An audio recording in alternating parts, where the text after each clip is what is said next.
Hey, what's going on, everybody? Carnegie Dutch with Dark Eldar Homestead. Continuing on with the list building options. In the Dark Eldar Codex, you have 2 for troops choices. I like to start with troops choices. Oftentimes, people build their lists HQ down. I actually like to build my lists troops outward. It may be a flaw. It may ultimately not work out, but I like to. I'm starting this because I feel like my troops options, if I'm going to go with one, are pretty solidified as it stands right now. I'm not I'll tell you some things that I'm a fan of and some things that I'm not a fan of, and why I intend to run my troops choices the way that I intend to run them. At the heart of any cabal is the Kabbalite warrior.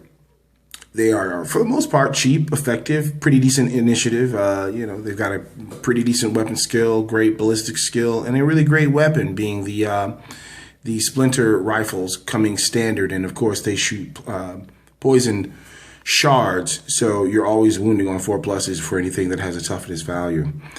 They can also have a special weapon from the list if you have just 5 guys.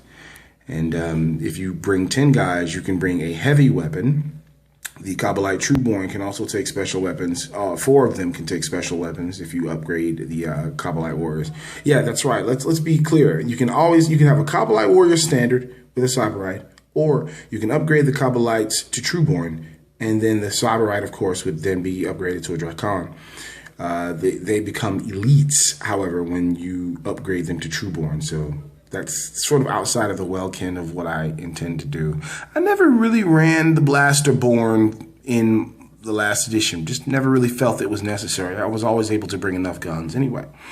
The Kabbalite warriors are, for the most part, the poison lifeblood of the Cabal.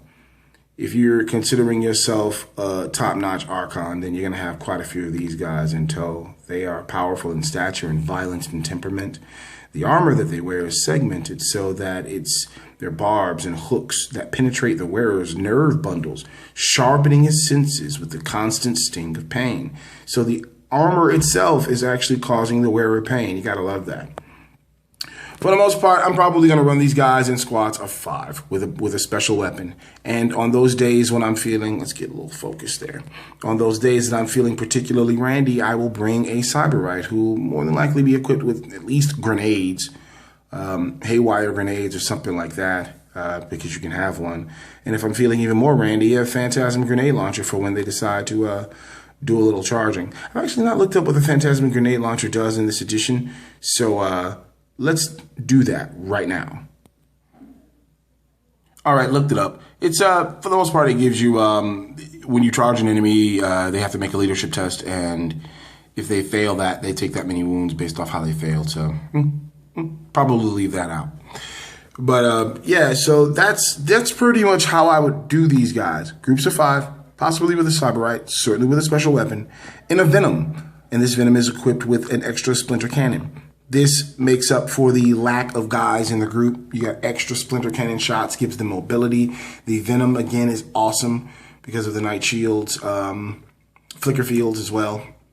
So I want to keep these guys small. Maybe 3 groups of 5 in a Venom and whip them across the field. However, the witches, let's give these babies a look. Witches are going to be your close combat monsters. If you can get them into the mix, then they can really cause some serious damage. The problem is getting them into the mix. There's not a lot of ways to do that outside of a raider. I would suggest bringing 10 of these ladies with a raider, and more than likely a blood bride Hecatrix, and give her a special weapon as best you can. The problem with these ladies is that they don't seem to do what you want them to do well. They still have no real ways of getting into combat, no grenades. And they took haywire grenades from them. Like, the Hecatrix can get them, or the Siren may take it, but back in the day, you could stockpile this whole group of chicks, or I shouldn't say that because it's men and women, but with haywire grenades and just walk up to something and tear it to shreds. Can't do that anymore.